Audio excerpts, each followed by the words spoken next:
The more it stays the same, the more that it will change. The more it stays the same, the more that it will change.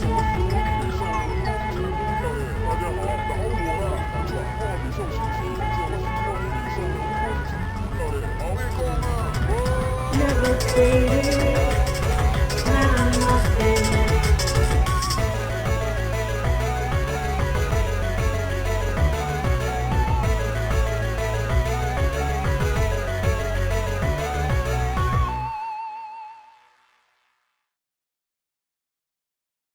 I'm not wasting anyone's time. Y'all already know the exponential degree to which I love Pikmin. It's embarrassingly obvious. I talked about the phone game. I figured that's where my retrospective would end because we were in that content drought. Yeah, there were the shorts, the 3DS puzzle platformer, the port of 3, and cameos at Nintendo Land, so Pikmin has been around. But come on. Miyamoto said 4 was basically done in 2015 and it was nowhere to be consumed. I call that a Mia moment. Dude, he was even an accidental dickhead in the September 2022 Direct as he came on wearing a Pikmin t-shirt just to be like, look everybody, Pikmin on your iPad is called Pikmin Blue. Isn't that epic winning? I also made a new t-shirt. I almost had a befuddled aneurysm. But then he said, check this out.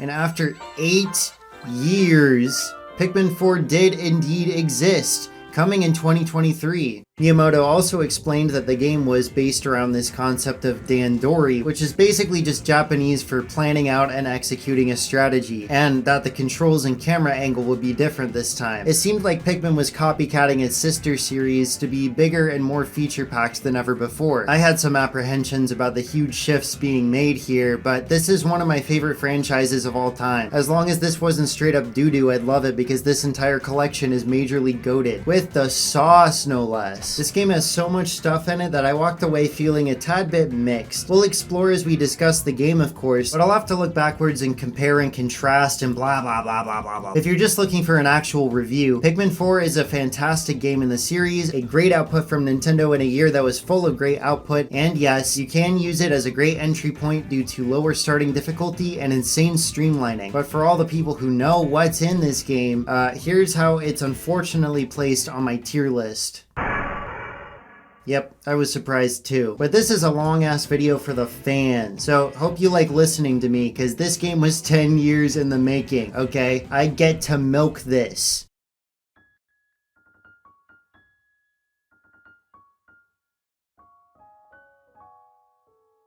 Man, this title screen's beautiful. Each of these games have only gotten better looking as time goes on. Even just panning over new environments makes you stop and stare for a sec. Nintendo using Unreal Engine paid off. I do miss Pikmin 1 and 2 having a bunch of guys use their flowers to form the title, but the logo's different now, so I'll deal with it. When Bloom came out, they changed the series logo to this solid beveled text with a flower in the middle of the P, and all the other games now reflect this on their Switch home screen icons. Even Pikmin 3, which means now the first 3 games have title screens that don't match their new icons, and furthermore, if you own Pikmin 3 Deluxe physically, the box and cartridge have a different logo than the home screen too. Hilarious. The new Pikmin logo isn't even bad, just different and more Apple-esque. It's like they were trying to figure out why this game isn't selling as much as Super Mario, and they're thinking that the logo is the problem. Things kick off with this sick stylized cutscene explaining that Olimar crashed and used Pikmin and this new dog creature to rebuild the spaceship. Now, let's note it's saying he's discovered Pikmin, like he's never met them before. We'll save the game theories for later, because Olimar's almost good to escape. He just needs a few more parts, and they lie in this new area, which is obviously a human house to us. The series has made it clear that we're seeing a post-apocalyptic Mars from the perspective of ant-sized creatures, but having a straight-up house is a bold step forward. We have a tutorial about whistling and riding the dog around, and just because you'll be doing these things a lot, I feel like they should have been individual tutorials in more relevant areas to get the player a better understanding more quickly. All this truly offers is narrative significance, and if you look at my script, that phrase is in quotes because this game's plot doesn't really go anywhere. It teases stuff that comes back later, but not anything in the main plot. For as arbitrary as 3's narrative was, at least it told a straightforward story that began at the start, instead of this weird mystery building shit where nothing fits together by the end and nobody cares. After sending an SOS, the rescue corps came to save Olimar, but their ship also crashed because this is Pikmin. That's how this works. Now it's up to you to save the day. For the first time in the console games, you make an avatar. I didn't like this at first because there aren't as many options as something like Miitopia or Sonic Forces or whatever, but I realized that this is the game furthering its more inclusive character design, which I appreciate, of course. I was able to more or less recreate my avatar, which is, not my avatar, I recreated myself. This is me. I'm a real cartoon person, damn it. A nice touch is that the color you choose affects the color of everybody else's uniforms, which is really neat.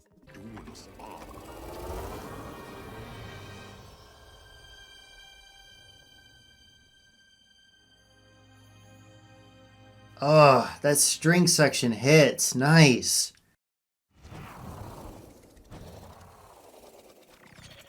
Now that we've touched down on PNF 404, let's start chipping away at the horrifying day 1. Any big Pikmin fan expects and dreads how hands-on these are. Pikmin 1's tutorial is a little annoying, but the least offensive, honestly. 2 and 3 way overstep their bounds and stretch the tutorial over 2 in-game days. 2 has an excuse because they need to introduce the caves, but 3 was just super annoying about it. This first day is so fucking long. Following a linear path, we meet up with the doggy, Oatchi, who fucking kills me every time I see him in the profile picture. What is this pose? It's like...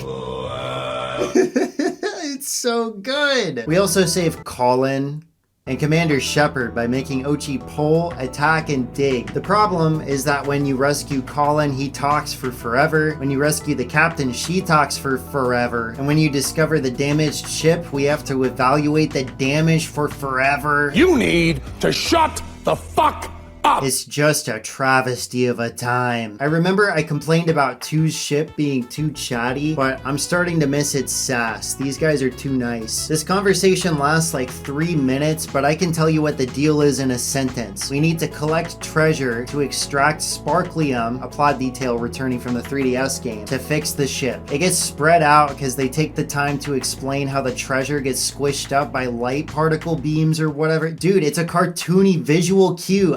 Who cares? Obviously, we discover a red onion here, start growing our army, and use Pikmin and Oatchi in tandem to fix the ship, but that part of the tutorial starts 35 minutes into my 45-minute recording, and it lasts for less than 10 minutes. The other stuff around this lasts a good 10 minutes on its own, meaning that babbling drags the pacing, so you barely get to use Pikmin at all the first day. Blah. I don't mind dialogue being in this game. I actually like a lot of the characters. After sunset, they have lots of fun interactions, but I like it during the downtime, not when it makes the most brain mushing part of the game even more brain mushing. My head feels like banana bread goo after this. I want to give serious credit to the music used throughout this opening though. Like Pikmin 2, jingles with later or returning leitmotifs are sprinkled across the whole sequence. It's probably as close as a game can get to Looney Tunes. It feels like a well done cinematic score. Here's what stood out to me.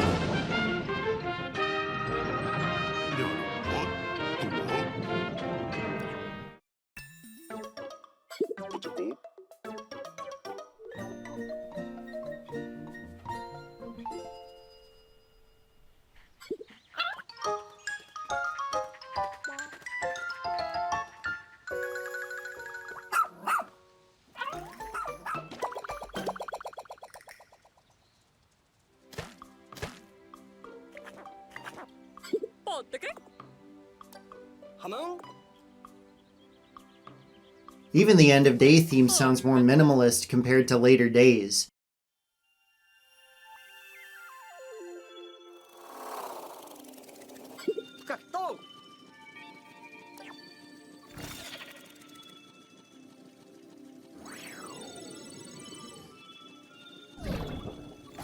Nintendo's been on their A game with matching their game's audio to the visuals during the Switch generation. This game is off to a fantastic start there, and obviously this whole opening shows that this game is carrying the Pikmin tradition of being incredibly detailed and gorgeous for the hardware. So I'm excited to get the tutorials over with so I can keep listening to and seeing something new and delightful at a brisker pace.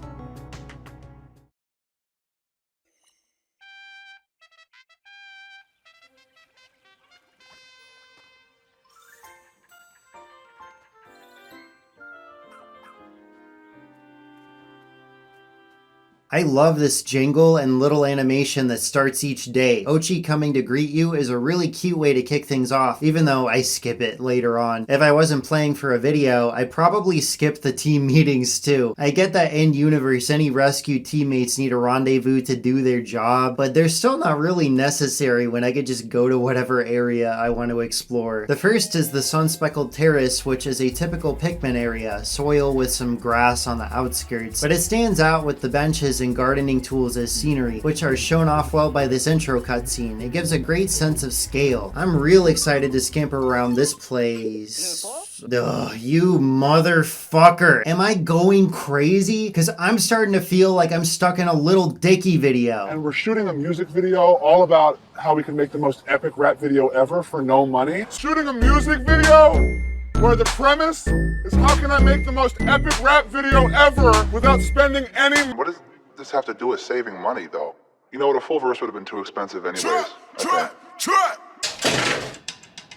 They were Jewish too. Oh, Jesus Christ. And speaking of that, Colin looks like he'd help teach Sunday school because he's got nothing else going on. Ugh, now that we're off the phone with Steve Martin, we can actually get to figuring out this game's flow. They lock us into a one-way path at the start, prodding us to grow more Pikmin and kill some creatures while also encountering these raw materials, getting Oatchi to sniff out castaways, and tearing down a wall. You'll also bump into a cave that you're heavily encouraged to do before things truly open up, and you can swap bases and do all this at your own pace. I know that was a lot, and we're gonna get to all of it. Take a deep breath before your eyes glaze over. So we already know what to do with Pikmin. Toss them to have them get to work. They're more efficient and locked in this game than ever before. So when you see any task, just try to have them do it. Using creatures to get more soldiers as well as moving piles and tearing down walls are old hat for this series. I'm not explaining that. Oatchi is swag, but he deserves his own spotlight because he's so complex. And caves are prevalent throughout the whole game, so they also deserve their own topic, other than in this first area because they serve as tutorials for things, so I guess let's start there. The new look for caves rubs me the wrong way. They look like a Play-Doh waffle iron in 3 distinct colors and stick out like a sore thumb in the environment. They wanted the cool flapping animation with different caps representing the various activities, but they should have stuck with the Pikmin 2 design, which was more natural. Differentiating caves by color for the Dandori stuff doesn't matter anyway because characters are standing by the cave whenever you find one. Oh yeah, Dandori. Yeah, characters won't shut up about it in this game, and I'm not just talking about Billy Graham. They're all obsessed with planning and multitasking, like the guy that was like sleeping all the time. You guys know what I'm talking about? Days are 6 hours. I get 21 days a week. Okay. You stack that up over a year, I'm gonna kick your butt in business in life. You stack that up over a decade, I get a bigger, longer life than you. Wow. Because I get time and technology. It's not the same as it was in 1903. It's different now.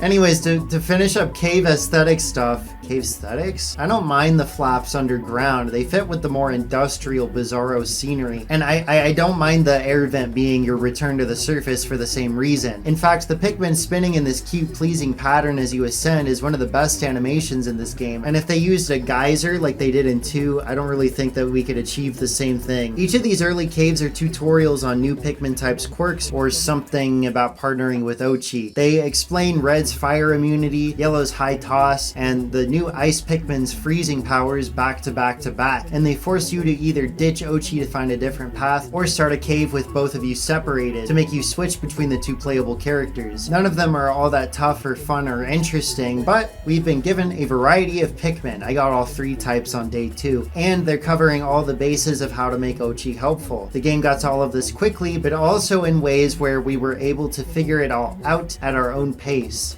The other big thing here is that, like I said, you can swap between multiple base points. Anytime you find these pink stones, you can have the onion ship and any Pikmin standing under them warp over to you. And doing this expands on the previous formula in such an incredible way. Now every area becomes larger very naturally. It also challenges you to choose the best center of operations before you fan out and have a bunch of Pikmin going back and forth. The areas are huge, not just in surface area, but in verticality as well. They're all so tall. This gets accentuated by the new camera angle being on our level. Before, the camera hovered up in the air and tilted at a downwards angle, which was important for gameplay, but also demonstrated how tiny the Pikmin were. Like the camera is you looking down at a bunch of bugs scurrying around. But by pulling the camera closer in, you get a truer sense of the world's giganticness, and you get to see all the beautiful Unreal Engine textures more up close. The Pikmin world looks better than ever, and the environments having things to scale makes them more exciting than ever before too. We're not in fucking Bugs Life graphics anymore, okay? We caught up to Toy Story 3, guys, which is perfect because those collectibles aren't gonna carry themselves. Treasures are the main get, but there's those dang raw materials popping out of literally everything, as well as more onions and the new Flarlicks. The Flarlicks. You gotta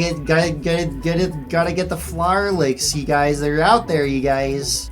We're sticking with Pikmin 3's concept of new onions merging and letting you get all your Pikmin out at once. So it makes sense that you'd have to stumble onto onions and take them home, especially because you can get wild Pikmin of all types before you find their onions. That's a great way to turn a staple into a collectible. I like the new design as well, keeping the wiggly legs of threes but having a more fleshy look like fruit. One of the series' biggest staples seeing a massive shakeup is the size of your army. In the original trilogy, you were limited to 100 at a time, but that's more than enough to get a bunch of shit done. In 4, this has been heavily restricted to 20 at the start, and you can only have 3 types on you now. It's like the classic film Galaxy Quest, where there's a ship full of people, but only the 7 Tim Allens on the bridge actually accomplish anything. That's the only problem I have with that movie, and this is also the only relevant piece of media that I have to reference in this way. You can't bypass that 3 types barrier, but you can get a larger team by bringing the Flarlick thingies back to base, increasing your max Pikmin by 10. If you explore every area thoroughly like me, by the time the credits roll around, we've got the typical 100 as a reward. Having a bigger variety of collectibles than ever before is really only to this game's benefit. Even the main story collectibles aren't just treasures again, because it turns out we need to rescue castaways from caves and Dindori as well. So you get the fun of meeting new people all the time, and the variety plus nostalgia of the treasures.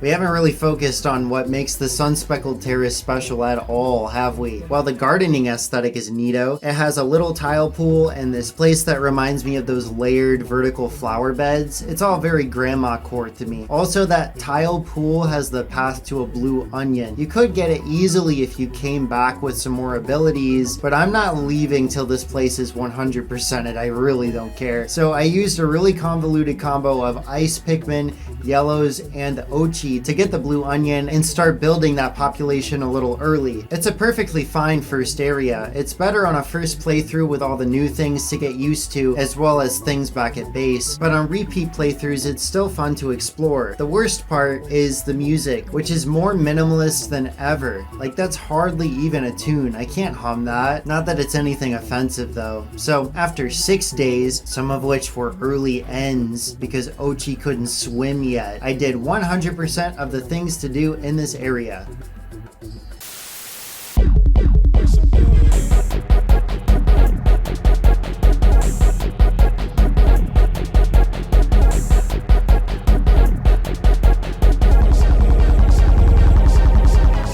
Yet another shakeup to Pikmin 4 is the hub area around the spaceship. Before, you just picked from nodes on a map between each day. Pikmin 3 made an aesthetic nudge towards a hub where characters would stand and discuss the plot before we headed to the map, but this time you get to waddle around an enclosure before heading to your daily destination. You can grind a couple of pellets here, but the real point is to talk. Since you're saving castaways, they all end up hanging out here. They all have different one-note quirks and give you a quest relating to it. You won't be going way out of your way to complete most of these. A teacher will ask you to rescue their students, guys will ask you to find new creatures or a bunch of treasure, you get rewarded for new onions, and there's looping quests for growing Pikmin and giving them flowers. All of these shower you with raw materials, so they're worth doing, especially as you 100% maps, which is also a side quest you can do. Exploring and making any nubbin of progress feels multi-purposed. By the ship are the rescued Rescue Corps fellas. Richard Nixon and Elvis's love child pulls up the map for you, but the real meaty pockets are Russ and Commander Shepard. Russ lets you spend raw materials to buy upgrades and low items. These are optional but very OP things like you and Oatchi taking way less damage or being immune to hazards, but some previous abilities have become purchasable to incentivize you to spend. The Pikmin charge, faster running speed, and huge radius whistle come to mind. You can also spend raw materials to get things like bomb rocks or health recovery. Other than hurting for bomb rocks in an upcoming area, I very rarely found the items useful. The option being there to allow any playstyle is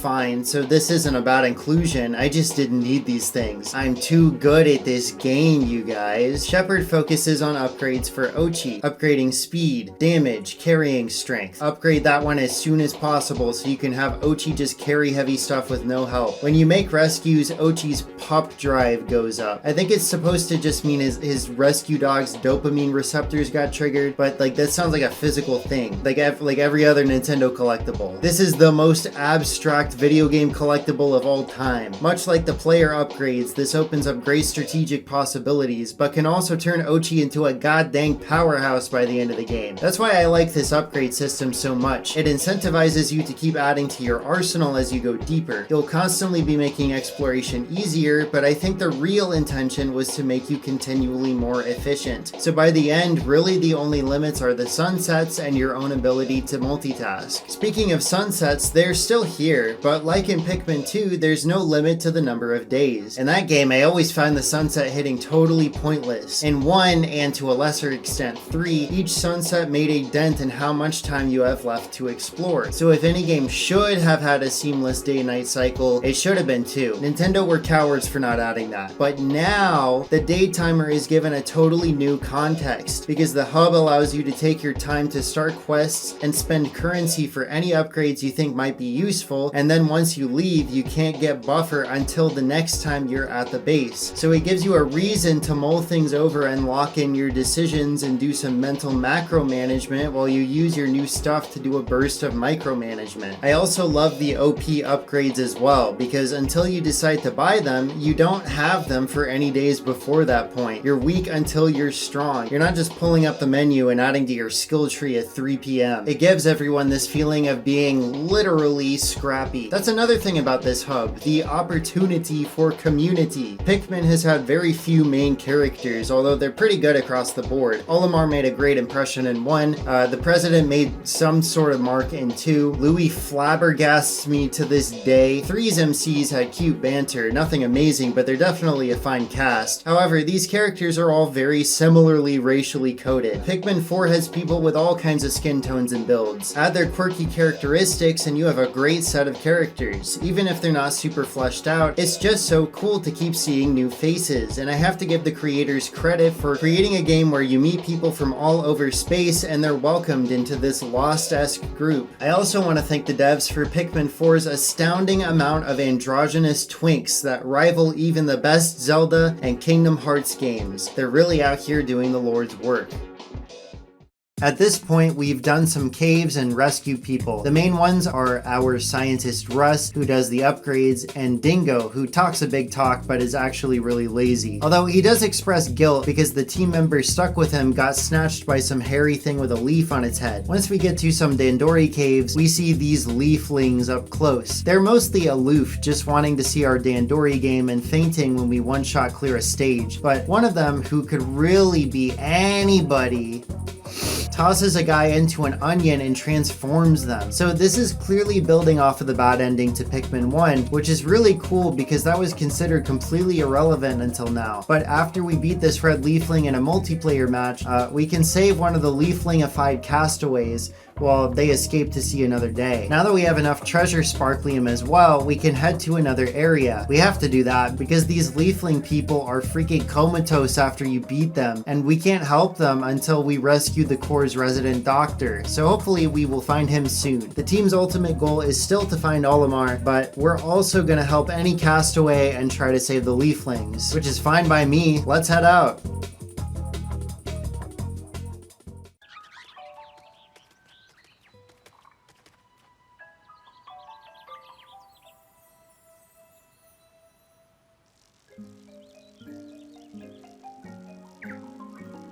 The blossoming Arcadia has more garden vibes. Fitting its namesake, its paths blossom out from the first base. More places at higher elevations that you have to reach, a body of water segmenting the level, this beach-like area, a sprinkler, colorful picket fences, and in the background there's these tires that are so eye-catching. Vibrant colors in this stage, especially on the ground, because there's cherry blossoms everywhere, and the music is ethereal. The melody is still lacking, but it has more going on than just some kid banging out chopsticks in a public space. So it sets the tone nicely, and the vibes match the quality. They did a good job making you spread out to discover shortcuts back to base by using more bridges, routes, and walls, as well as climbing to split things up. Having all the baby stuff out of the way after the first area, this is where the game hits its stride by constantly making you drain and replenish resources. More bridges means you need hundreds of raw materials. I didn't actually count, so please just don't trust me on that. And constantly having a more limited squad moving all over the place to collect more backup soldiers, materials, items, and destroying walls. Almost like you're playing Pikmin and I'm a shitty writer. This area ramps up the complexity to a comfortable level, and I appreciate that as a veteran. There's some things that bog the whole game down that start showing themselves for real here though. I found a second yellow onion in this area, which means some of them have multiples to find. I get that that's to accommodate players who jump around more, but another thing is that sparklium requirements to unlock new areas are so low that I had access to the final area before day 10. One might think that's because I'm the best at beating the overworld, but most of the treasure is in caves where everyone has unlimited time to explore. Caves, side quests, and most tasks around everywhere will net you more raw materials than you could ever need for all the bridges, and having a smaller squad means you ironically also lose less Pikmin. These are ways the game shows insecurity with itself. Like I was rambling about with the logo earlier, these sorts of measures feel like they want the game to not just be more ambitious, but maybe be too easy on purpose. Not just for kids, but for general audiences in general. When Pikmin 1 came out, Miyamoto said he wanted the game to be the new Mario. It wasn't. Pikmin has always struggled because it's tough to come to grips with for newbies. So the upgrades, abundance of collectibles, and low gates for story progress feel like the team's desire to make a large but easy game to finally get people to roll credits on a Pikmin game and hopefully get hooked on the way. I'm torn because I'd like a more challenging game, more in line with the first two entries, but I love the abundance of features here, and I want more people to get to know this world and gameplay that I love so much. It's 2 versus 1 there. I shouldn't really complain too much. Or should I? Oh, I'm getting heated. Never mind, I'm chill again. Thanks for bringing me back down to earth, Dick Van Dyke. Can I say that? Let me know down in the comments below. There's plenty to love about this area, I think. The Mamuda and creeping chrysanthemums return. It's fun to see classic creatures come back. And speaking of returning things, this is one of the biggest spoilers in the whole game. I'm not kidding. Skip ahead if you don't want to be spoiled.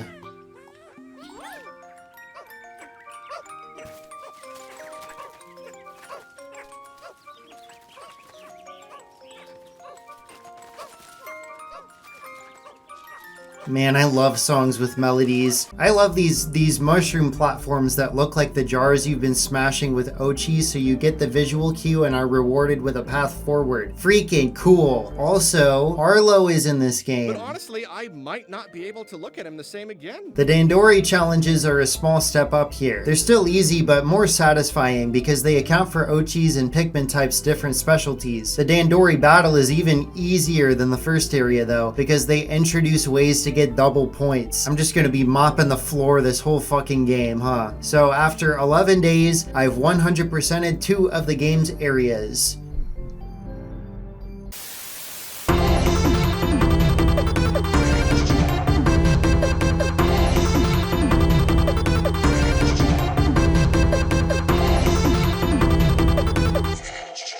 In this video game, there's a number of control changes that are intriguing compared to previous video games, while also being contentious among fans. See, in the Switch remasters of 1 and 2 they released, you can aim using gyro, but only when whistling or throwing. I think that's been pretty well liked by players, and I think it's a good way to prevent 3 Deluxe's issue, where the cursor would drift and force you to recenter at every 1.24 seconds. What's pissing people off is an auto lock-on that kicks in when you approach stuff. I would say that most of the time, there's only like one thing around, so it's perfectly fine. But when there's tons of enemies, it'll just snap to whatever it wants, and it can be frantic trying to figure out what you're even aiming at. I'm usually okay with just canceling and giving myself a chance to reorganize, but this really needs ironing out. I know the idea was to be more accessible because Pikmin 4 needs to strike it big, but I understand people getting annoyed with this, especially if they don't know what targeting is or how to cycle. And even though I'm mostly okay with this change, yeah, it should have been a toggle in the options menu. This isn't a new problem for Nintendo. It's clear we're nowhere near them having comprehensive accessibility options in any of their games ever. It's really depressing compared to the great social strides present in the hub area. Like maybe you could represent and also really be there for different types of people. The items you purchase are in a pull-up menu. It's awkward to access. You have to squeeze Y and then it comes up with all these options a full second later. There's all your disposable stuff like bomb rocks. Pikmin don't have to carry them anymore. You can just yoink them out and grenade lob them. You can also use a drone to scout out a full area from up high, which is a sick option. And you get tons of abilities that can tell Pikmin to go home or come to you and know more about how many Pikmin are idle. See, these quality of life improvements rock. They're almost universally helpful because they can help you see ahead or can prevent Pikmin from lollygagging or dying at the end of the day. So you won't hear me complaining about them. Time rewinding is another story. I'm torn as fuck. If you need to, you can go back a couple of minutes when a bunch of your guys get squashed. So I don't know, I don't really like the feature. I think it clashes with Pikmin thematically and panders to a fully inexperienced audience, but it could be helpful for kids. And it's not like I'm gonna not use this feature if I'm having an issue. I love overcompensating for my failures. It's a feature that kind of breaks even for me, but I think I still lean towards not wanting to use it myself unless I'm being lazy. Okay, so we bumped into that red leafling again who is not letting up. They escaped again. We've also gotten even more other leaflings, but fortunately we rescued the doctor guy. He's been exploring at night, so if we help him out with some nighttime expeditions, we can finally start to cure the Dandori bros. That wasn't originally a Mario joke, but it works better than what was in my head. I'm gonna wait until I have some more leaflings to do those because I just don't really want to sort through all of my footage for this big review, to be honest. We're just gonna skip this for now. Sorry, everybody, I feel really bad. Sorry. Also, since we've gotten more people, the hub has gotten a little larger and a very special something is just lying there. It's a good reminder that Olimar is still out there somewhere. We don't know where he is. So let's go to the next area and keep looking.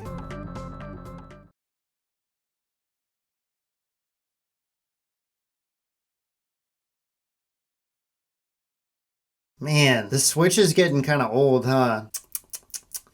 It's okay though, because this game is so pretty. Go off, Queen. This stage is extra nice to look at because of the great sand texture and great water effects. Pikmin 3 had a challenge stage that was beach themed, also a reference to the forest navel, but this is the first time we've had a full beach area, and it takes full advantage of the concept not only by having plenty of water and coral, but also by centering a large portion around a huge sand castle with tight pathways. There's so many great details around it. The bucket used to make it is near the bottom, an area near the top is using a tarp for a little pool, and creatures with moving attacks have moved in, making those tight corridors dangerous. At our size, it feels like breaking into a fortress. Here's a wholly unique mechanic to this area. Every time noon passes, the tide ebbs, lowering all water throughout the entire place. This makes exploration easier for multiple Pikmin types, but also varies the level design, which is cool. Honestly, I'm shocked they haven't tried anything on this scale before. It's a new way to use the day system that affects micromanagement even further. I want more mechanics on this level in future installments, and heck, even later on in this game if that ends up happening. Even the caves introduce new ideas. Low temperatures that make your Pikmin huddle for warmth, some tricky floors that reward you with winged Pikmin if you figure the puzzle out, a fun disco-themed boss that has a tempo-boosting song attack that makes your Pikmin dance? Wait, sorry, I just had to say that like I was in a Nintendo Direct. The Seafloor Resort, which reminds of when Courtney Portnoy portrayed the formerly portly consort. And finally, the return of them.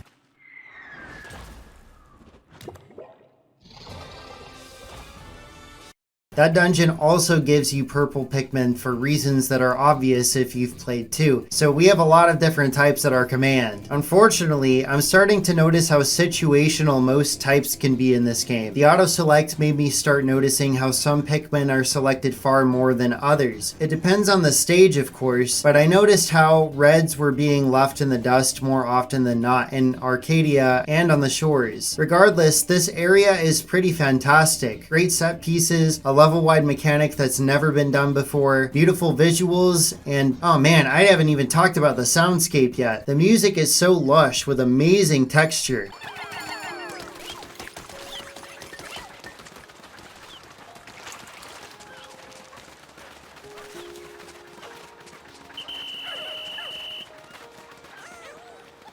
Anytime you hear a really floaty sound like this,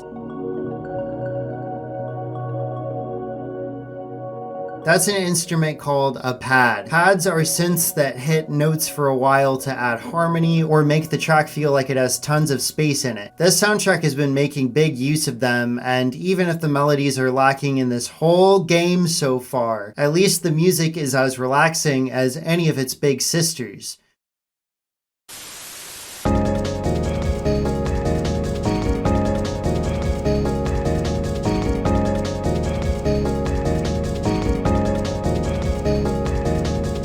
Pikmin is over 20 years old. In fact, it can legally drink. Yo, anyone want a nectar? This means each entry has its own meta, and so tweaked or introduced or removed different types of Pikmin units. 4 not only introduces Ice Pikmin and another type exclusive to the night raids, it also lets you use all 7 previous types in the story mode. All 7 types. In terms of writing this section, we're also talking about a version of all these that have been slowly adjusted over 20 years. I don't really want to bother with that, so I found someone who already did. I referred to Silohawk's Ultimate Pikmin 4 tier list, their words, not mine, to remember all the tweaks made to every type. They also made a different version prior to that, ranking the different Pikmin from each individual game as well. I'd highly recommend checking out both of these videos. Nah, who am I kidding? All you Pikmin Redditors already saw it. You guys could stick around here. Red Pikmin are still pretty useful when they're allowed to be in this game. Combat utility is still high. I did notice in the overworld that they weren't picked by the auto-select in most of the stages, which is fine because the caves make you pull them out. Something they have over other types is their new ability to grab this kindling to destroy barricades, a task that Oatchi can't chip in on. The red Pikmin being able to do this makes up for low overworld use. Yellow Pikmin suffer because Oatchi can help out with electricity, and because the auto lock-on means any type can clear distances if you position yourself just right. They can still help multitask with those things though, and they dig really fast. Like crazy fast. It is unreal, Engine 4. That's their main strength here, especially because electricity is obviously still not nearly as lethal as in Pikmin 2, and it never will be again, Nintendo learned. Blue Pikmin are still one of the best looking Pikmin designs in the series. Love these derpy dudes. Even though their use definitely tops off in serene shores, plenty of level design makes use of underwater terrain. They're most useful for multitasking, but in a game about multitasking, that's not so bad. They're mid, but the type of mid where I still like them. Purples haven't been front and center since 2, where they were one of the things that absolutely broke combat. Now that they're in a story mode again, they do dope damage and are probably your best bet for fighting and carrying, but they don't cause a shockwave when you hit them on the ground anymore. Oatchi can hit hard and carry huge stuff too, but the purples are still really useful, especially in Dandori missions. White Pikmin fully suck. In Pikmin 2, they could poison enemies and take on poison hazards, but they could also see treasures underground and have the best dig speed and carry carrying speed. They were very, very valuable in that game. And 4, any Pikmin can start digging up buried treasure. And on top of that, white Pikmin dig slowly and can't take water shortcuts or fly. But on top of that, their damage is really low for normal combat unless they get eaten and killed. But at that rate, even if you see a poison foe, just make Oatchi immune and have him deal with it. Whites have to be the worst in this game. Dwayne the Rock Pikmin are still really useful because you can bean the fuck out of enemies and they can't get crushed still, or stabbed. They're also the main way to bash crystals, which even Oatchi can't do, so they stick out for that. Not much to say about them, they're just a good type. Wings Pikmin are similar, where they've had some big debuffs because this game isn't built around them. So they can't grab stuff out of the water sometimes anymore, and sometimes their pathing makes them seem more helpless than a regular Pikmin, but they can fly, so they're okay. You don't really get to use them very much. The auto picker doesn't like to do that until way later, and even then they're just fine. I'm indifferent to them. I was at their freaking church in 3. I was worshipping the fuck out of these adorable little guys. I really do not care about them here, but that's only because I've converted to Ice Pikminism, baby! These guys can freeze bodies of water if you have enough, and can resist the cold in frigid caves, and destroy ice hazards. But you know what's even cooler? They can freeze enemies, and if they're frozen when defeated, they'll completely shatter. So while there is a consequence in that you have to decide if you want a corpse or not, we're doing a genocide route in this game. These guys look sick, and also are sick. I'm a big ass fan. There's one more type to discuss, but we'll get to that later. Not too much later, so be patient. If you're mad, here's a video of the cat I live with being fucking stupid. What are you doing? I love him. Oatchi is freaking awesome. It really is his world we're all living in. Oatchi is a ride that can get all your Pikmin in one place and lets you swim over water or platform. Oatchi serves as an extra Pikmin unit that can chomp at enemies and help carry things. Oatchi serves as a second captain that can be sent places or controlled independently. Oatchi has his own obstacles. Oatchi can get immunity to pretty much every hazard and can carry a whole squad's weight. In summary, Oatchi is epic. I might change religions again. When they revealed him in a trailer, I was worried he'd be broken and make the game way less fun. Don't get me wrong, Oatchi's 100% busted, but he's great. I get to choose how OP he becomes, and more than that, you have to know how to use his stupid abilities to your advantage. Plus, he's an alien puppy dog. Damn! And in Pikmin Bloom, you can get an Oatchi costume for your Mii. Damn! Honestly, if a feature like this doesn't exist in all future Pikmin games, it's a big step back. Oatchi rocks and fits the game like a glove. More balancing or letting a player 2 be Oatchi would be great, but what's here is amazing. I'm so in love with him.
There hasn't been much more plot development. Red Leafling got away again, nothing new there. Hopefully we can corner them soon. I did want to let all of you know that Russ told us a childhood story about how his mom would blend pick carrots. This is actually a reference to that short film where the Pikmin think Olimar is blending them up when he's actually just juicing carrots. You've now learned something from this video. But before we take on this last area, we need to do some night expeditions. You're locked out of that final area until you do 3 of them, because after the 3rd one, you de-leafify the pilot Bernard, so you can finally save the entire rescue corps before the ending. The night expeditions are far from a burden that gatekeeps you though. In every Pikmin game, nightfall is a huge threat. Most larger enemies are nocturnal, so you better take off at sunset so they can't swarm you. If you ditch any Pikmin on the surface, they are fucking dead. So nighttime exploration has always been a huge pipe dream for Pikmin fans, with most speculating that maybe you could just stay on the surface but use choose different groups of Pikmin while the enemies are on the prowl. But from a developer point of view, you're looking at that in the design doc and you're like, so why count days then? When does the player switch areas? Why would we negate both of these things that are baked into the Pikmin formula? So night exploration became an activity that takes up a day by itself, but has a different goal to differentiate it. We have a horde or tower defense type mode using Pikmin mechanics, which lets the nighttime have a creepy atmosphere that lives up to previous depictions while also having a frantic fun to it. Each area has raids where you protect one of the base points during a tight period of a few minutes. Enemies close in fast, usually in succession from all angles, while you protect this thing called the luminol, which gives us glow sap, which is used to cure the leaflings when you win. So you need to use the new glow Pikmin and work with Oatchi. Glow Pikmin are unique units. They're invincible to everything and warp right back to you as soon as they're done working. They also have this ability to mush into a ball and launch at groups of enemies, stunning them before attacking, which is mega useful during these night missions. But it can also be useful in caves, since for every 5 glow Pikmin you spawn during the night, you can get 1 glow seed to toss out in a cave if you need some help. But all this makes it seem like the bulbmen might really be gone for good. It's such a shame. Nintendo should try to find a new use for them. I get it, but I love them and it stinks. RIP my babes. Doing these night missions also gets you extra pup drive because you're curing leaflings, sometimes 2 per night if there's 2 luminals. And since the missions are so short, it's a great way to rack that up and get Oatchi some new abilities. So between grabbing a bunch of star bits for more glow soldiers,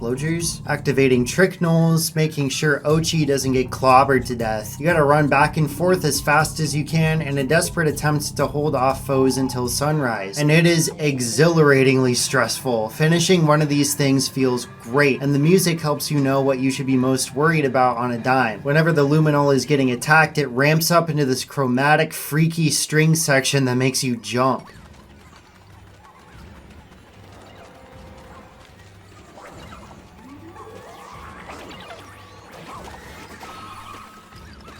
Other than that, it's a very effective creepy ambience, which works well too.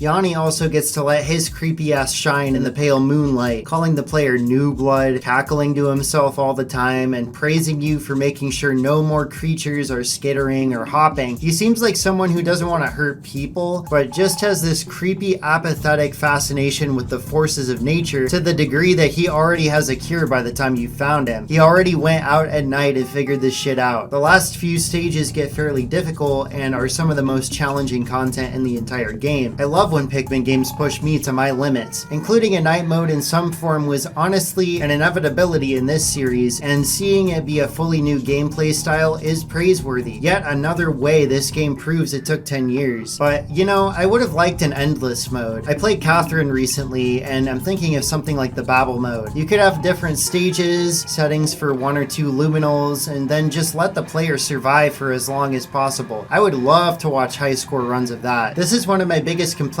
with Pikmin 4. It includes stuff that could obviously be a full extra mode within the story mode, but doesn't allow it to exist. Only the 2-player Dandori battle is there, which is a lot of fun, but the mission mode was a staple of Pikmin 3, and seeing those totally absent as well as something to turn the night expedition into an extra mode is such a missed opportunity. While writing this video, I kept holding out for the release of DLC with these modes, but it never happened. If it does, hell yeah, Pikmin 4 DLC review, the most Pikmin DLC that ever Pikmin DLC'd, is a bona fide project and probably a huge hit. But if not, it'll be a huge scar on this game's smooth, baby-like skin forever. But Jesus Lord in heaven above, I spent like 9 days doing this shit for the first 3 areas, and Oatchi's tail changed somehow. I don't know why this happened, but Oatchi seems fine, so we don't need to worry about it. Probably. That red leafling's probably hidden themselves impossibly well by now though, so let's hurry up and chase them down.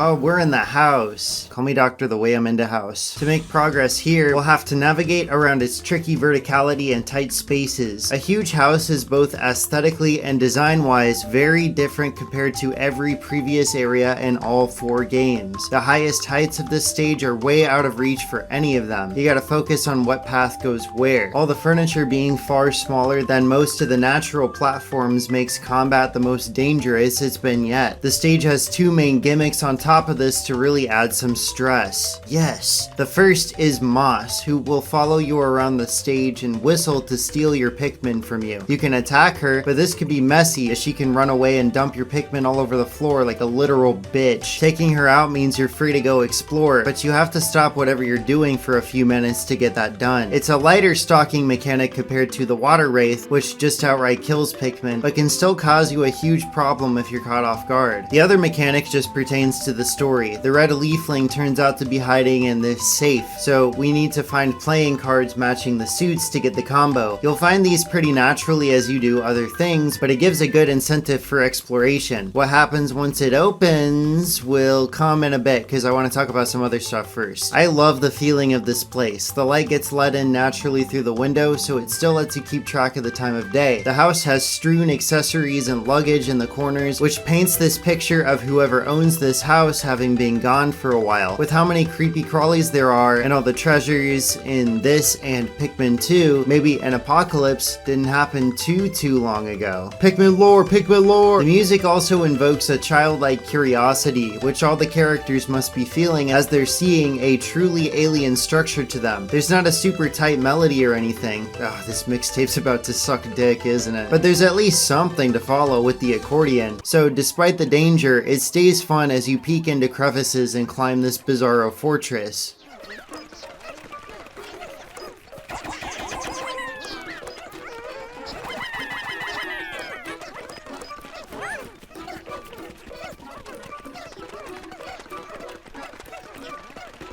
Speaking of music, here's another big spoiler warning. 3, 2, 1.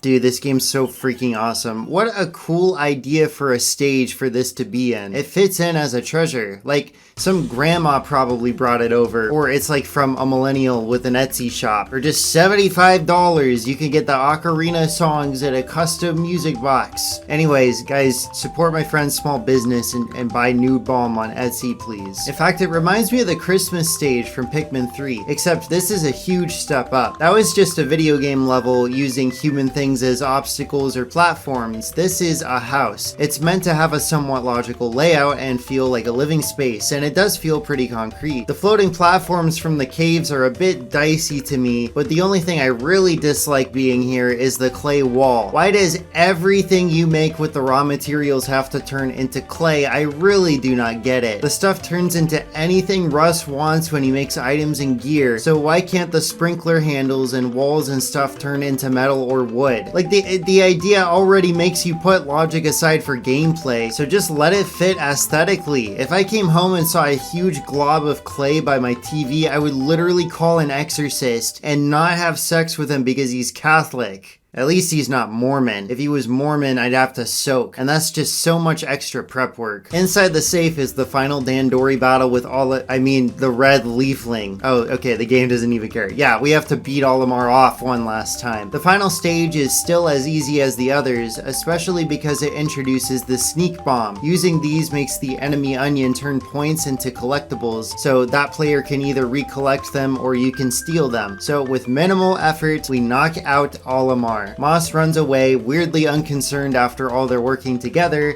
but who cares, we're going home.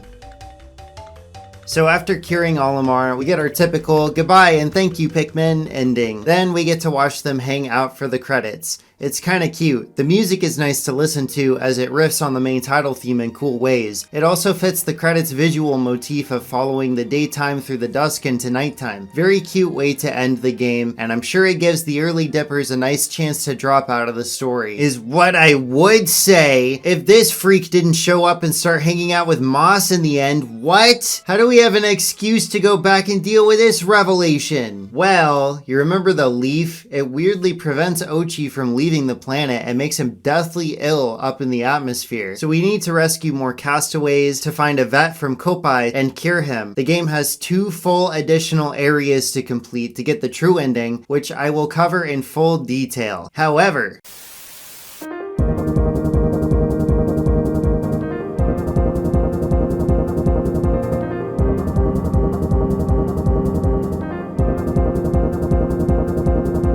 the game introduces 2 huge side quests we should take on before we forget. Olimar recounts the tale of his first attempt at getting his ship parts back, which, coupled with the intro, confirms that this story does in fact take place in an alternate timeline branching off from the bad ending of 1, thus expanding the epic lore of the Pikmin multimedia franchise. We're challenged to collect 30 ship parts within 15 days, exploring the 4 areas from the main campaign. We're also restricted to red, yellow, and blue Pikmin. So basically, we have the mechanics and stages of Pikmin 4 with the format of Pikmin 1. You gotta be on your Dandori A game at all times. It's so cool to start at different points on the original maps and navigate new obstacles with less equipment than before. Since Olimar isn't on a team, you're automatically given new gear between days, and you don't waste time at the hub either. You can just select an area and boom, you're there for the day, just like in the original. Speaking of that, all the best musical moments from Pikmin 1 get remade here, giving me a heart nostalgia attack.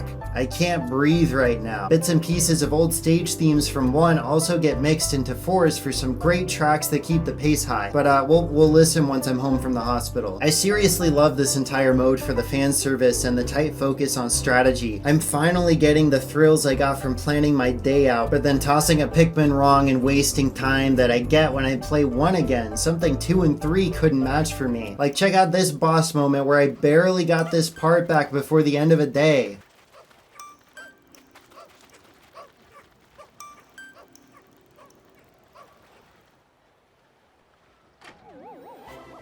Ugh! It just doesn't feel as great in 2 or 3 or 4 as compared to this format. This is perfect as a post-game mode. If the devs don't want these games to be like the first and want to bring in new players by letting them explore, that's fine. But including this lets the game have its cake and eat it too. This challenge ties with Pikmin 1 and Pikmin 3's mission mode as the peak of the series gameplay for me. You get great rewards for doing this too. You get the YO crystal as a treasure that glows off whenever you're yakking off with a bro, which is whatever. But you also teach Oatchi his swallow move, where he can gulp any treasure down and then march back to the base at a decent pace. You also unlock the Leaf Sage's Cave, the other great side quest.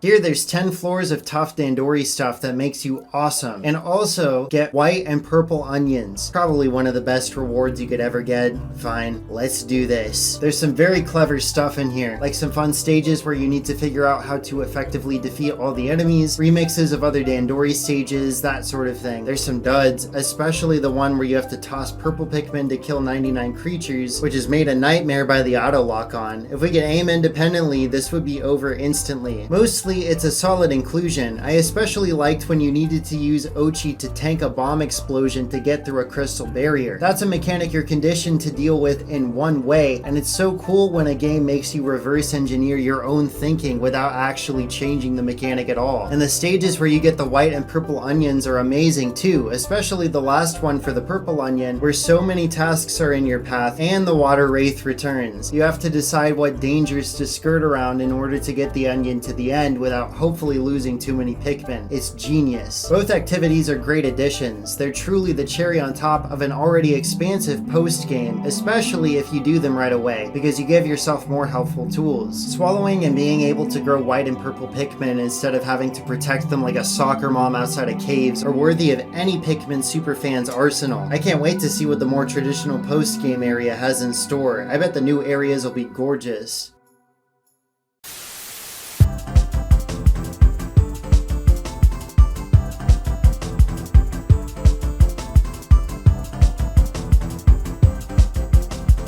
Just to get a negative out of the way, why did they change the font? What was wrong with the old font? It was bubbly and delightful. This font, no, this whole UI, it's robotic and boring. I'm playing Pikmin, not Mass Effect. Guys, this is the only negative in terms of visuals. Pikmin 4 is so fucking beautiful. From its inception, Pikmin has always been pushing Nintendo hardware to be as high fidelity as possible, but never just for the sake of it. Pikmin's world, obviously being modeled after the planet Mars, tries to create a convincing habitat for the creatures, and to sell that atmosphere, you need to push for somewhat lifelike environments. Being the latest entry, Pikmin 4 obviously excels here. From the sand and water and serene shores to all the incredible detail in the hero's hideaway, this series has never looked better. The caves don't have quite the same menacing liminal atmosphere that they used to, however, but it's debatable how intentional that was, at least graphically, or if the earlier 3D graphics just facilitated it. And I can't think of a better segue here, but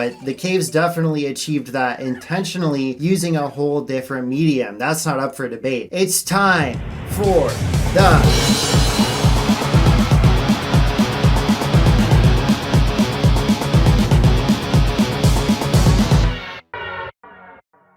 Pikmin 4's OST was produced by a team headed up by Kenta Nagata, with music coming from Asuka Hayazaki and Soshi Abe. The first two are kind of all-stars. They've been with the company for a while. Nagata has had his keyboard fingers up and down the Mario Kart series. Hayazaki started with Four Swords Adventures.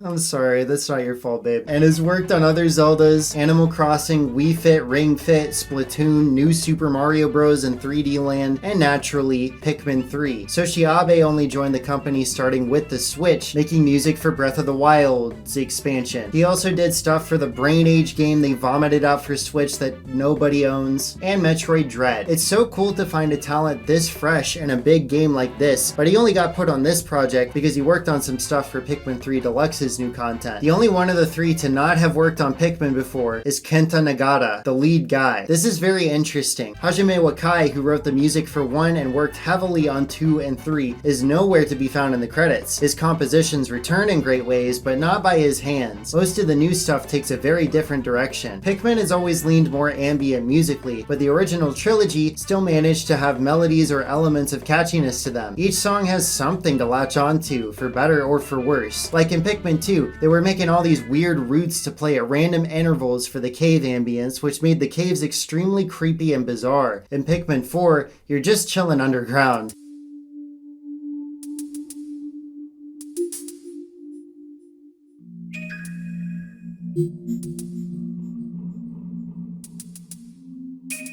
Pikmin 4's main areas really don't have anything to munch on. Don't get me wrong, well-produced ambience is still well-produced, but it's also just ambience. I'm a very melodically driven listener and musician, so I don't want those featured in this mixtape. The game does pick up the slack in the Dandori battles and challenges though. There's some pretty catchy stuff here that I enjoy.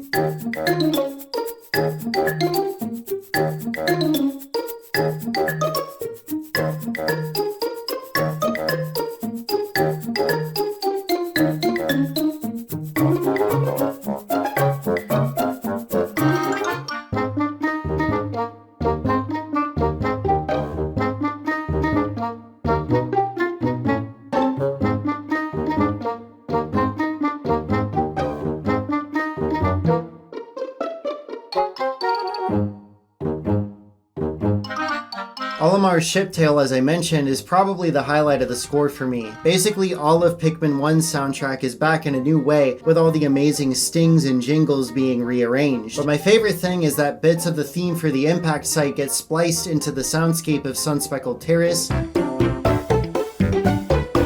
The Forest of Hope gets mashed into Blossoming Arcadia.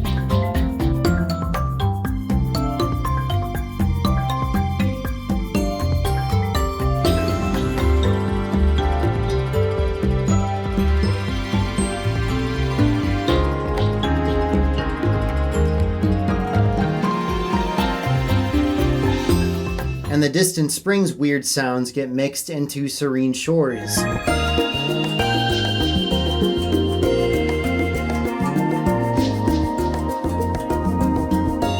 But even outside of that fan service, the whole compositions for each of these three areas offer so much more to dig into than the rest of the game, like Serene Shore's funky triplet beats or the Blossoming Arcadia's uplifting string backings.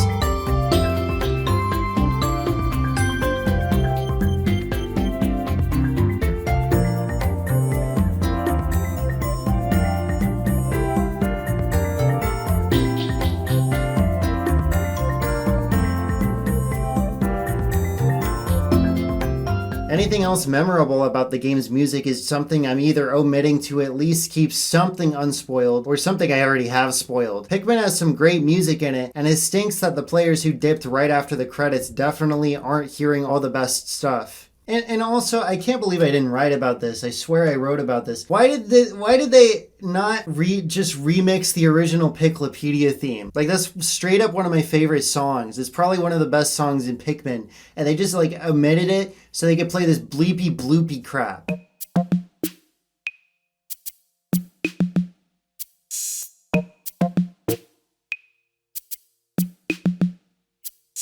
Like, compare the two of them. Like, it's not even a fair fight. It's really awful. Anyway, let's move on.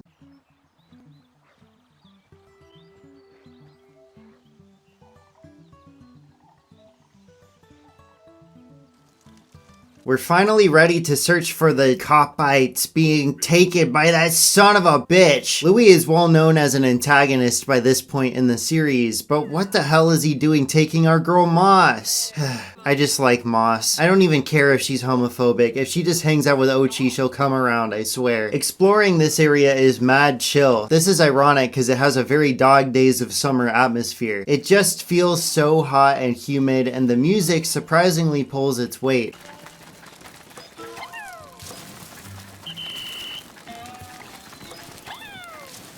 It reminds me of the Forest Navel, where I'm not humming it all the time, but I'll at least remember it after I'm done playing. The area has more of the sprinklers from earlier in the game and these hay bale obstacles. Oh my god, the reds are coming out of the onion again? It's been like 20 hours. This, in conjunction with beefier enemies and more platforming and even more shortcuts, means that this is easily the most challenging area so far, fitting for the post-game. But between this and the house, I feel like I'm finally being treated like a guy who's played Pikmin 3 about as much as I've played Breath of the Wild. My skills are being asked of in the overworld, and not just the Dandori challenges. I was being efficient earlier because I wanted to, but now it feels like I need to prepare for fights. It's great. In the center, there's this huge stone grill as a set piece. It really adds to the whole place. Love this shit. It would have been thematically appropriate to have Louis up here, since he's obsessed with food, but there's just some Dandori guy. That's fine though. Louis' presence is felt before you find him. Reading cave descriptions makes it obvious that Louis writing them. Oh my god. He's more off-putting than my aunt or any Smallville antagonist. You know, I've been watching that show lately, and Lex Luthor is a fucking Redditor and he gets violent, but even Superman isn't immune from the craziness. He gets red rocks in his skin in one episode and turns evil, so he walks up to his crush and he's like, "Hey babe, you know what I'm crazy about? You jacking me off." And then they start like dating later in the season. I should pitch a show to the CW instead of doing YouTube. I'd probably be a gajillionaire right now. Since Superman was evil, he should have found all the freaks of the weeks and smacked their heads off so they couldn't terrorize anymore, like the football coach that lights all the sprinklers on fire, or the fascist student body president that commands bees, like that boss from Pikmin 3. See, I just brought it full circle. The caves are about as tough as the overworld now, but they don't feel nearly as aggravating as 2's. But the Dandori stages are really strutting ahead with challenge. I love not finishing these little stages and being like, damn, if only I tried a slightly different thing. After a while, we finally catch up with Louis, but he tries to do the same song and dance Leaflingified Olimar was doing. Something is seriously off here. The Copite doesn't turn into a Leafling. I've been slacking off on those nighttime missions though, so honestly thank Christ I have one last one to do. After kicking Louis' dump rump at a Dandori battle, he takes off and we talk with the Copite and his colleague that we saved earlier. Fuck, I didn't show you that. There was a guy that we saved earlier. Basically, they were drinking raw glow sap, making them immune. So the vet we're still looking for is safe from Dandori slavery. The Copites explain that they remember a big dog taking them deeper into the woods, so we go to our actual final area, for real this time, I promise, in search of them.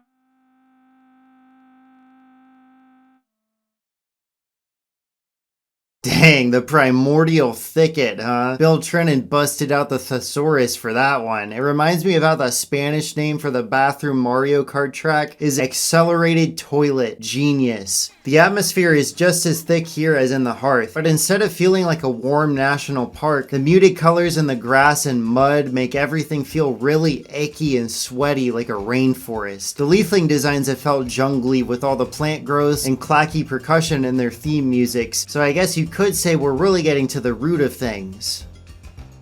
Earlier I was complaining about how easy this game was and that I was worried it would just stay at that level for the whole thing, but that was wicked unfair. First of all, of course the second area was gonna be on the easier side of things, duh Drew, and the house was plenty challenging with the small platforms and moss stalking you, so players that quit early did get roughed up a little, and everybody else gets a post game to meet the expectations of. Even if earlier games were more brutal, this game does get tougher.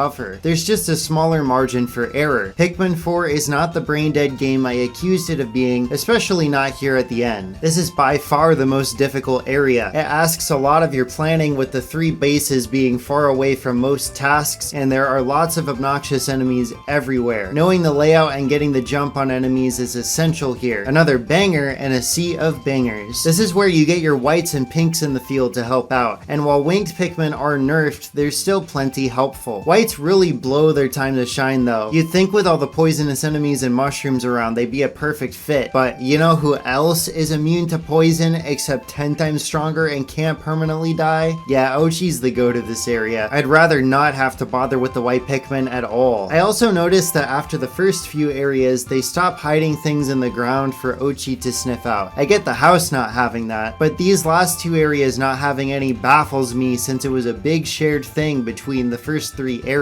If anything, those should have been cut and included in the post game. Burying stuff seems like something to pad out a late game secret level to me. A gimmick this area does have is the return of a 1000 weight treasure, aka 100 purple boys. You can grind them out in a cave or use the fancy new onion, but either way it's cool they included this throwback to Pikmin 2's final area. As far as standout stuff goes though, I feel like this final area peters out on interesting ideas for caves. There's only a couple normal ones that are fairly simple and an abundance of Dandori challenges. The dungeon crawling runs out of steam here in a very transparent way that I think is interesting.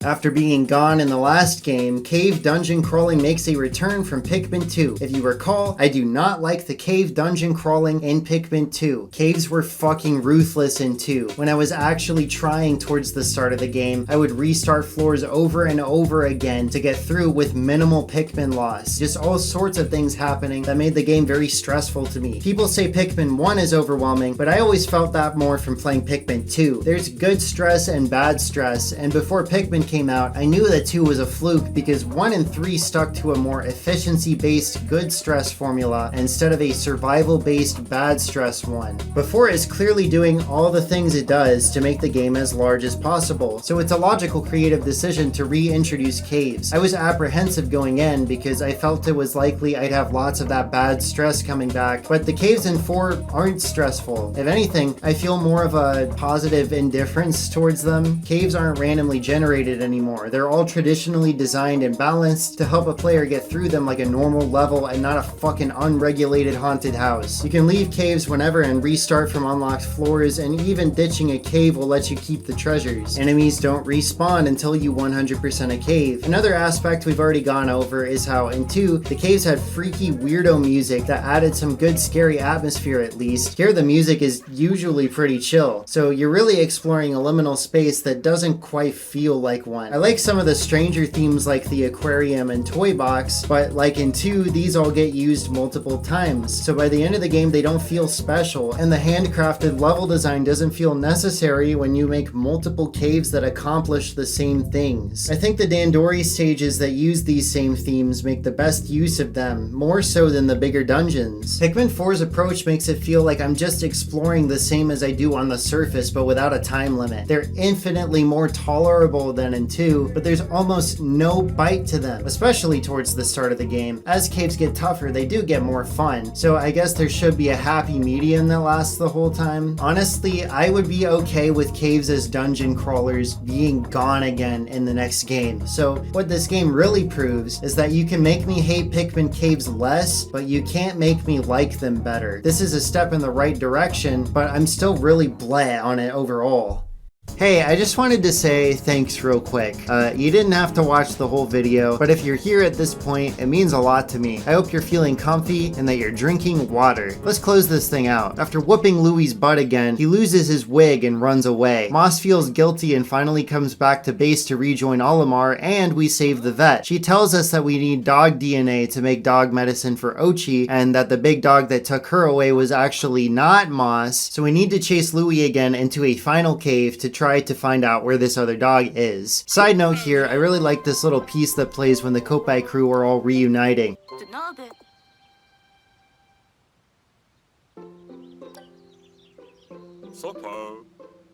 Not because it reminds me of 3 or anything, really, but to me it sounds like something out of the 2000 Zelda games, like Twilight Princess or Spirit Tracks. I wonder why, lol. Other side note, these 3 Kopites looking like but not being the protags from 3 does in fact confirm we are in an alternate timeline. The Cavern for a King is the longest cave at 20 floors long. The average is like 5 or 6. I mean, there are safe floors, so not all of them are super meaty. It's not a full marathon. You can exit and restart from safe floors, so you'll be able to hold on to a big squad for the entire thing if you exit. I do like that the safe floors also bring back the music and vibes that the rest floors in 2's caves have.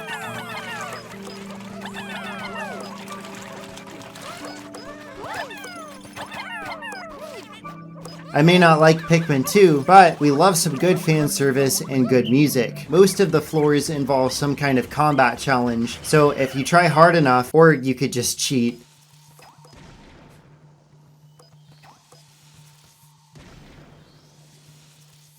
you can make your way through it with very little stress. Really, only the first floor is unfairly difficult. I hate this poisonous puff stool. It keeps reviving all the little minions around it, so it's just tough and obnoxious. Almost impossible to not lose Pikmin to. But the other floors are mainly just a little challenging instead of brutal or hard. There's also a ton of treasures. 48 in fact. So if you're completing this game like I kind of mostly am, you need to pay the fuck attention, okay? My favorite one is this one, and it is your last spoiler warning in this fucking video. Okay, 3, 2, 1.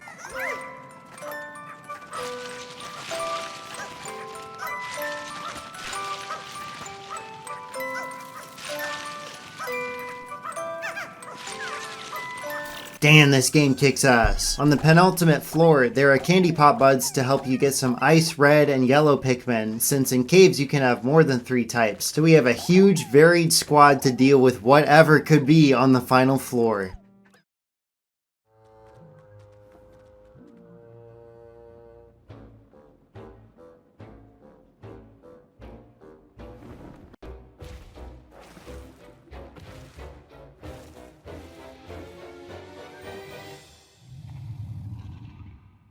The final boss is Louie's dog. Conceptually, it makes a lot of sense. You've been fighting with Louie for a while now on foot, but now we have a dog fight where you're the underdog. And it's a long fight where you have to whittle its health down multiple times. It has a regular form, then swaps to ice, electricity, fire, and then a poison form where it also flies. I don't know if this is a nod to White and Winged Pikmin both having fly eyeballs, but the dog turns green during this phase too. So I just don't know at this point. It's getting a bit late, and this is kind of frantic. Can it die already? Alright, nice! So we capture Louie and get this big dog collar. Then the next day, Oatchi gets cured. Olimar decides not to cure Moss and leaves her behind though. This is her planet after all, and sometimes you just shouldn't mess with nature. The Pikmin try to fly up with us, but Moss is more than willing to become their leader, and it seems like the huge dog is actually really friendly and wants to join them. What a good boy. This is another very nice but typical ending, but like, what else are they gonna do?